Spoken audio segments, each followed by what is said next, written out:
नमस्कार दोस्तों, आप देख रहे हो अभिषेक क्लासेस यूट्यूब चैनल।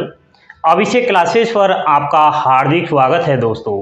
और बताओ दोस्तों, कैसे हो आप सब। आशा करता हूँ ठीक होंगे, अच्छी तरीके से आपकी पढ़ाई चल रही होगी।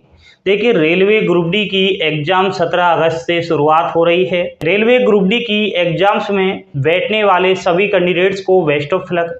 हम भगवान से दुआ करते हैं कि आपका पेपर अच्छा जाए और कहीं ना कहीं इस बार जो आप सपना लेकर अपने लक्ष्य पर लगे हुए हैं वो कामयाब हो। प्रिय दोस्तों, काफ़ी अभ्यर्थी के मन में डाउट है कि पिछली बार की तरह इस बार भी हमारे पेपर में जो है 20 से 25 नंबर फ्री के मिल जाएंगे, नॉर्मलाइजेशन होगा। ये जो भ्रांतियाँ अपने दिमाग में लेकर बैठे हैं, कहीं ना कहीं इस बार नुकसान झेलने को मिलेगा अगर वो ऐसे सोचेंगे तो। तुक्का कैसे लगाना है आपको रेलवे ग्रुप डी में, तुक्का लगाना सही रहेगा या फिर जो है नुकसान रहेगा। ध्यानपूर्वक पूरी वीडियो को देखना। नॉर्मलाइजेशन के बारे में सब कुछ बता रहा हूँ एंड इस वीडियो को देखने के बाद आपके बहुत सारे जो दिमाग में चल रहे सवाल है वो क्लियर हो जाएंगे, ये मुझे पूरी तरीके से विश्वास है। तो आइए बिना टाइम गवाए बोर्ड पर ध्यान देने की कोशिश कीजिए दोस्तों। रेलवे ग्रुप डी एग्जाम्स 2022 के रिलेटेड चर्चा हो रही है। सबसे पहले हम बात करेंगे दोस्तों ग्रुप डी एग्जाम्स 2018 की, ठीक है। उसके बाद इस 2022 पे आएंगे। 2018 में क्या कुछ हुआ था उस पर आप एक बार ध्यान दीजिए प्रिय दोस्तों। 2018 के बारे में भी जानना हमें ज़रूरी है। देखिए दोस्तों, 2018 में नॉर्मलाइजेशन की प्रक्रिया अपनाई गई थी रेलवे के द्वारा और उस नॉर्मलाइजेशन का काफ़ी विरोध भी हुआ है। इसका विरोध लोकसभा तक भी चला गया है। रेल मंत्री को भी जो है काफ़ी राज्यों के मंत्रियों ने पूछा था कि इसमें नॉर्मलाइजेशन से नुकसान किस प्रकार हुआ है और फ़ायदा किस प्रकार हुआ है। तो आप पूरा देखिए। 2018 में नॉर्मलाइजेशन हुआ था। अलग अलग पारियों में कैंडिडेट्स ने परीक्षा दी थी, ठीक है। कोई पारी जो है कठिन थी और कोई जो है सरल थी। किसी किसी शिफ्ट में जो है पेपर बहुत हार्ड था उसी दिन, ठीक है। उसी दिन उसी बोर्ड का पेपर सेम था लेकिन वो हार्ड था और उसी दिन शिफ्ट अलग थी लेकिन पेपर जो है कमज़ोर था, मतलब इजी था। कैंडिडेट्स अलग अलग बैठे थे। कैंडिडेट्स विरोध कर रहे थे कि हमारा पेपर जो है कठिन आया है तो हमारे नंबर यहाँ पर कम मिलेंगे, हमको फ़ायदा कम होगा, इस प्रकार से ऐसे बोल रहे थे। तो अलग अलग पारियों में अभ्यर्थी बैठे थे। आपकी जानकारी के लिए बता दूं कि 20 से 25 अंक जो है फ्री की मिल गए थे कैंडिडेट्स को इस नॉर्मलाइजेशन से। यह होता है नॉर्मलाइजेशन की ताकत दोस्तों। अब इसका क्या कुछ मेथड है देखिए। कमजोर कैंडिडेट्स को फायदा हुआ एंड मीडियम कैंडिडेट्स को नुकसान हुआ। तीन प्रकार के स्टूडेंट्स परीक्षा देते हैं, कोई सी भी एग्जाम्स देख लेना। एक तो होता है होशियार, जिसको पेपर हार्ड से और कम इजी से कोई मतलब ही नहीं रहता है, वो तो पेपर की खोपड़ी में छेद करके ही रहता है। एक बेचारा वो होता है मीडियम, जो ना ज़्यादा कर सकता ना ही कम कर सकता। और एक बिल्कुल ही कमज़ोर होता है, वो बिल्कुल पढ़ाई नहीं करता है, सीधा उठकर जो है एग्जाम्स देने चला जाता है, मज़े ही मज़े में तुक्का लगाने जाता है और पेपर किस प्रकार वो करता है। देखिए, कमज़ोर कैंडिडेट्स को इस नॉर्मलाइजेशन ने फ़ायदा दिया है। किस प्रकार फ़ायदा दिया है देखिए। रेलवे ग्रुप डी उदाहरण के लिए बता रहा हूँ, ध्यान दीजिए। इसको दिमाग में मत लेना कि इतने ही प्रश्न है। उदाहरण के लिए सोचिए 100 प्रश्न पेपर में आएंगे और एक कमजोर कैंडिडेट बैठा है, 100 प्रश्न पेपर में आए, उसने 50 प्रश्न सही कर दिए, ठीक है। 100 में से 50 प्रश्न काट पीट करके सही कर दिए।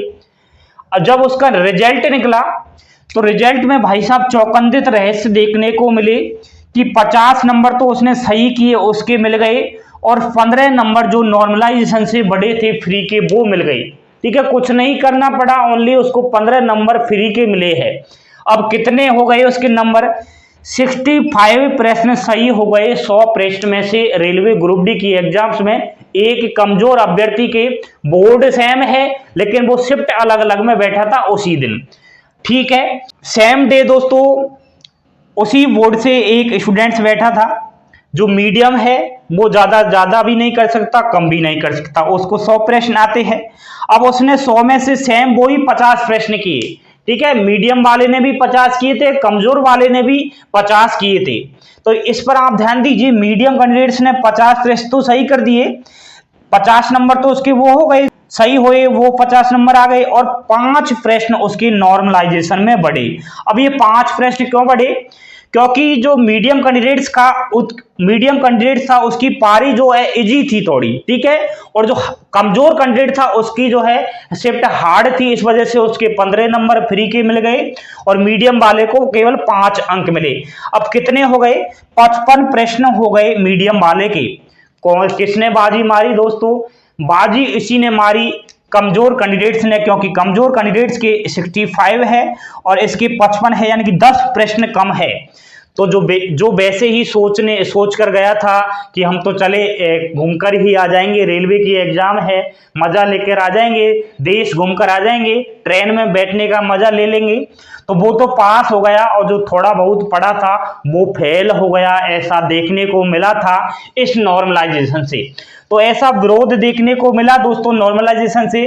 तो इस प्रकार पूरा चेंजिंग कर दिया गया है दोस्तों, ठीक है। इस बार नॉर्मलाइजेशन रेलवे ग्रुप डी की एग्जाम्स में नहीं होगा, नॉर्मलाइजेशन का ही दूसरा नाम दे दिया गया है। देखिए दोस्तों, ग्रुप डी 2022 के विषय में चर्चा करूं तो परसेंटाइल नाम रख दिया गया है। परसेंटाइल स्कोर के अकॉर्डिंग ही जो है यहाँ पर रिजल्ट निकलेगा, इसी के माध्यम से सब कुछ आपका बनेगा, ठीक है। नॉर्मलाइजेशन नहीं होगा, परसेंटाइल स्कोर बनेगा। परसेंटाइल अलग होता है और परसेंटेज अलग होता है। आपको साइड में दिख रहा होगा इसका जो सूत्र बताया गया है, रेलवे ने जो मेथड बताया गया है उसका सूत्र ये है, ये आप देख सकते हो बोर्ड पर। देखिए, कोई सी भी पारी उठाकर देख लीजिए, एक शिफ्ट में बैठने वाले सभी कैंडिडेट्स की रैंक के हिसाब से स्कोर जारी होगा और रैंक के हिसाब से ही रिजल्ट बनेगा। चाहे वो शिफ्ट हार्ड हो, चाहे वो जो है इजी हो, उससे कोई भी मतलब नहीं है। ऐसा भी होगा दोस्तों कि हार्ड शिफ्ट भी आएगी और इजी भी आएगी इस बार भी, ठीक है। सेम तो हो ही नहीं सकता, कोई शिफ्ट में पेपर हार्ड भी आ सकता है, कोई में जो है इजी भी आ सकता है। इस वजह से इस बार जो है परसेंटाइल स्कोर के माध्यम से ही रिजल्ट बनेगा। तो ये चीज आप देख लेना, नॉर्मलाइजेशन नहीं होगा कहीं इस चीज को लेकर आप चल रहे हो तो। देखिए दोस्तों, तुक्का लगाए या फिर नहीं लगाए, यह महत्वपूर्ण बात है। 4 ऑप्शन आपके पेपर में आएंगे, objective type A, B, C, D। देखिए, तुक्का किस प्रकार लगाना चाहिए मेरे अकॉर्डिंग बता रहा हूं, और जो स्टूडेंट्स कहते हैं उसके अकॉर्डिंग बता रहा हूं। यहाँ पर कोई ऐसे ही नहीं है, काफी विश्लेषण के माध्यम से बताया जा रहा है, विशेषज्ञ भी इसी चीज को बताते हैं। 4 ऑप्शन आते हैं, 4 में से उदाहरण के लिए सुन लीजिए।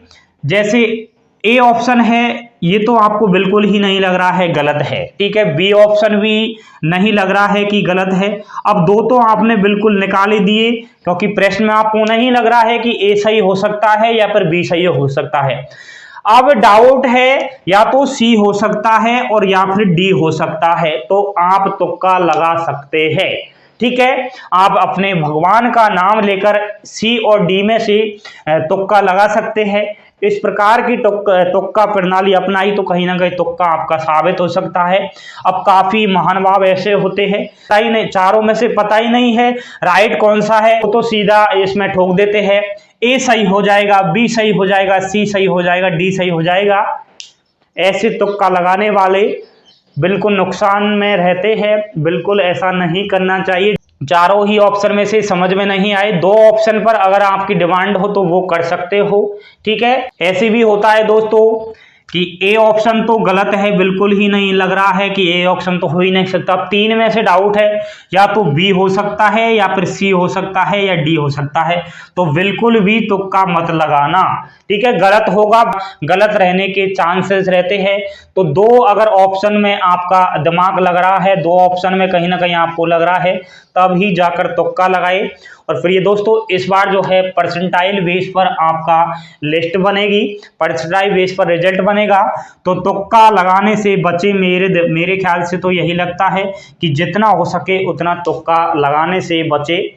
आपको सामने exam pattern railway group D का दिखाई दे रहा होगा, सभी को मालूम है अच्छी तरीके से, और आप देख लीजिए। ठीक है, तुक्का लगाने से बचे। नेगेटिव मार्किंग आती है दोस्तों तुक्का लगाने से। ठीक है, गलत प्रश्न होंगे तो नेगेटिव मार्किंग तो सीधा सीधा होगी, 1/3 इसमें नेगेटिव मार्किंग है तो नुकसान तो होना ही है ना। इस वजह से ऐसे भी देखा जाता है जब फाइनल रिजल्ट बनता है कि इस स्टूडेंट्स ने कितनी नेगेटिव मार्किंग की है। ठीक है, रॉ मार्क इसका कितना बन रहा है, तो वो चीज़ आप देखिए। नेगेटिव मार्किंग से जितना बचोगे उतना ही आपको फायदा होगा, ये साफ साफ मैं कह रहा हूं। तुक्का लगाना है तो इस प्रकार लगाना है।